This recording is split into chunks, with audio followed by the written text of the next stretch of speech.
Masaya ako nakita kita ulit. Salamat ha. Tamang-tama talaga ang dating mo. Ito ang victory tournament. Kailangan ko tong mapanood ng live. Anak, sandali! Gusto ko lang malaman mo na para sa akin napakahusay mong Pokemon trainer. Proud ako sa lahat ng pagsisikap mo. Alam ko talaga may pagmamalaki kita anak, kaya good luck. Ibibigay ko po ang lahat. Mukhang ganun nga. Sige, dahil tinulungan mo kami laban sa Team Rocket, gusto mo bang sumama na sa amin? Eto na, Oshawott! Go Pokeball! Anong problema sa Pokeball? Bakit tumalbog lang yun sa ulo ni Oshawott?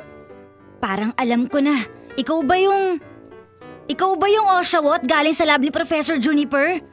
Ang ibig sabihin nito, ang Pokeball ni Oshawott ay malamang nandun din sa lab ni Professor. Heracross! Okay, Heracross, hipan mo nga po sa paligid, dali! Heracross, Metawarf na yun na! Ang galing, Heracross! Kita mo na, Gary, kahit nakakalamang ka, taglay pa rin ng mga Pokemon ko ang lakas para manalo.